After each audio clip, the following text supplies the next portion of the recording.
All right, you guys, we are going to read a really cool story. It's a Lou Gehrig story, The Luckiest Man, by David Adler and Terry Widner. All right, so I love the illustrations in this book. Lou Gehrig was an amazing baseball player. He played for the New York Yankees.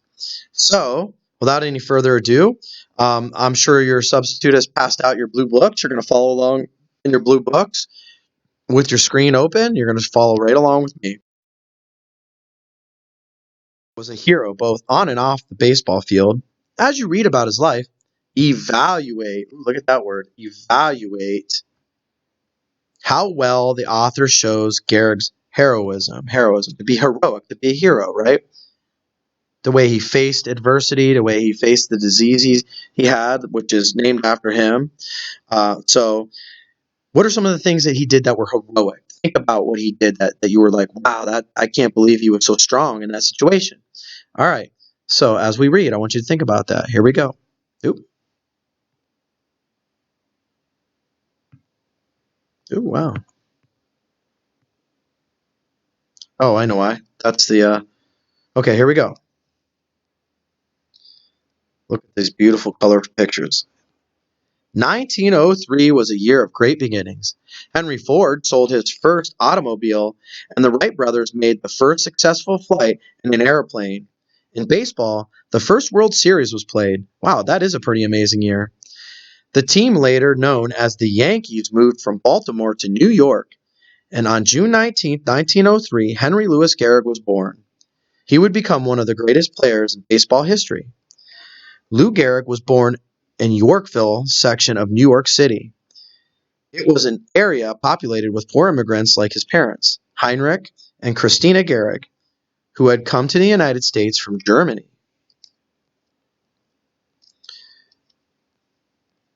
Christina Gehrig had great hopes for her son Lou. She dreamed that he would attend college and become an accountant or an engineer. She insisted that he study hard. Through 8 years of grade school, Lou Gehrig didn't miss a single day. Lou's mother thought games and sports were a waste of time, but Lou loved sports. He got up early to play the games he loved: baseball, soccer, football. He played until it was time to go to school.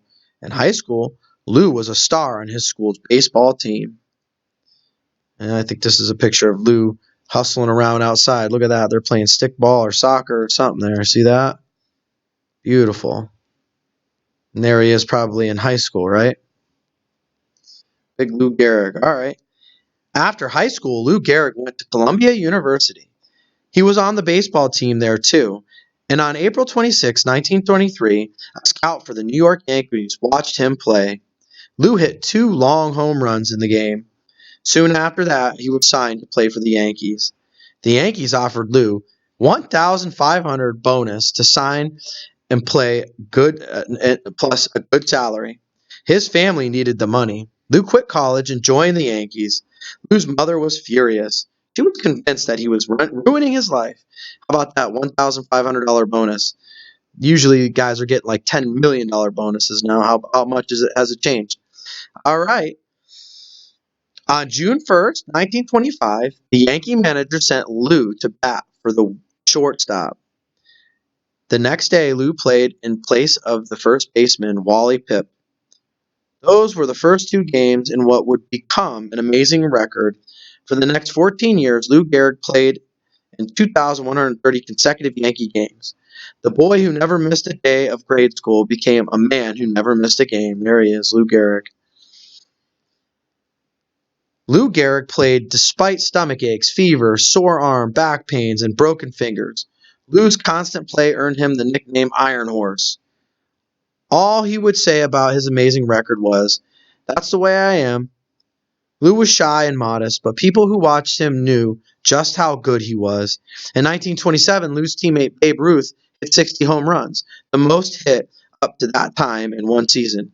But it was Lou Gehrig who was selected that year by the baseball writers as the American League's most valuable player. He was selected again as the league's MVP in 1936. There it is, Gehrig slumps. Gehrig slumps, what's that all about? Then, during the 1938 baseball season, and for no apparent reason, Lou Gehrig stopped hitting. The newspaper reported that Lou was swinging as hard as he could, but when he hit the ball, it didn't go anywhere. Lou exercised. He took extra batting practice. He even tried changing the way he stood and held his bat. He worked hard during the winter of 1938 and watched his diet. But the following spring, Lou's playing was worse. Time after time, he swung at the ball and missed. He had trouble fielding, and he had even had problems off the field. In the clubhouse, he fell down while he was getting dressed. Some people said Yankee manager Joe McCarthy should take Lou out of the lineup, but McCarthy refused. He had great respect for Lou and said, Gehrig plays as long as he wants to play. But Lou wasn't selfish. On May 2nd, 1939, he told Joel McCarthy, I'm benching myself for the good of the team. When reporters asked why he took himself out, Lou didn't say he felt weak or how hard it was for him to run. Lou made no excuses. He just said that he couldn't hit and he couldn't field. Lou went to the Mayo Clinic in Rochester, Minnesota, to be examined by specialists. On June 19th, his 36th birthday, they told Lou's wife, Eleanor, what was wrong.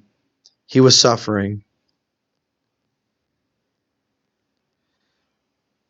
Ooh, boy. From amyotrophic lateral sclerosis, a deadly disease that affects the central nervous system. Well, no wonder he couldn't hit and field, right, guys? Lou stayed with the team, but he didn't play. He was losing weight. His hair was turning gray.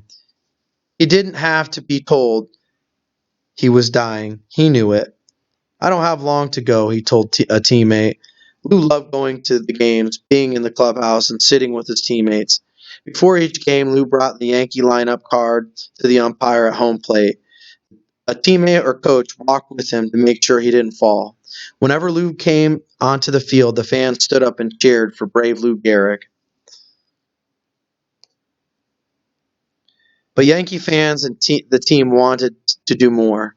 They wanted Lou to know how deeply they felt about him. So they made July 4th, 1939, Lou Gehrig Appreciation Day at Yankee Stadium. Many of the players from the 1927 Yankees, perhaps the best baseball team ever, came to honor their former teammate. There was a marching band and gifts. Many people spoke too. Fiorello LaGuardia, the mayor of New York City, told Lou, "You are the greatest prototype of good sportsmanship and citizenship." When the time came for Lou to thank everyone, he was too moved to speak. But the fans wanted to hear him and chanted, "We want Gehrig! We want Gehrig!" There he is. He's getting ready to speak. See? Tears coming out of his eyes. It was a really emotional time. Dressed in his Yankee uniform, Lou Gehrig walked slowly to the array of microphones. He wiped his eyes, and with his baseball cap in his hands, his head down, he slowly spoke. "Fans," he said, "for the past 2 weeks you have been reading about a bad break I got. Yet today I consider myself the luckiest man on the face of the earth."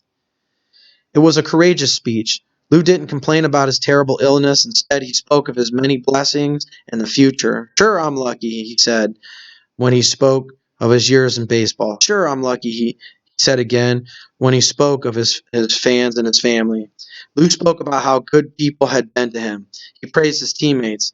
He thanked his parents and his wife, whom he called a tower of strength. The more than 60,000 fans in Yankee Stadium stood to honor Lou Gehrig. His last words to them, and to the many thousands more sitting by their radios and listening, were, "So I close in saying that I might have had a bad break, but I have an awful lot to live for. Thank you." Lou stepped back from the microphone and wiped his eyes. The stadium crowd let out a tremendous roar, and Babe Ruth did what many people must have wanted to do that day. He threw his arms around Lou Gehrig and gave him a great warm hug. The band played the song, "I Love You Truly," and the fans chanted, "We love you, we love you." When Lou Gehrig left the stadium later that afternoon, he told the teammate, "I'm going to remember this day for a long time."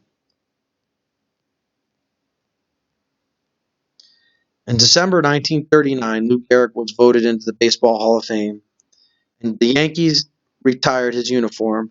No one else on the team would ever wear the number 4. It was the first time a Major League Baseball team did that to honor one of its players. Mayor Fiorello LaGuardia thought Lou's courage might inspire some of the city's troubled youths to be courageous, too. He offered Lou a job working with former prisoners as a member of the New York City Parole Commission. Lou had many opportunities to earn more money, but he believed this job would enable him to do something for the city that had given him so much. Within a little more than a year, Lou had to leave his job. He was too weak to keep working. He stayed at home, unable to do the simplest of tasks. Lou had many visitors. He didn't speak to them of his illness or of dying. When he saw one friend visibly upset by the way he looked, Lou told him not to worry. "I'll gradually get better," he said. In cards to his friends, Lou wrote, "We have much to be thankful for." By the middle of May 1941, Lou hardly left his bed. Then, on Monday, June 2nd, 1941, just after 10 o'clock at night, Lou Gehrig died. He was 37 years old. On June 4th, the Yankee game was canceled because of rain. Some people thought it was fitting that the Yankees didn't play. This was the day of Lou Gehrig's funeral. After the funeral, the minister announced that there would be no speeches. "We need none," he said, "because you all knew him." That seemed fitting, too, for modest Lou Gehrig. All right. What a great story. And, there's really, as I focus in on that baseball with the tears or the rain coming down on it, there's really, I think, a lot of examples of Lou being courageous, like we talked about at the beginning of the story. What are some things that Lou did to be courageous? So I want you to think about that. Okay. Tadero out.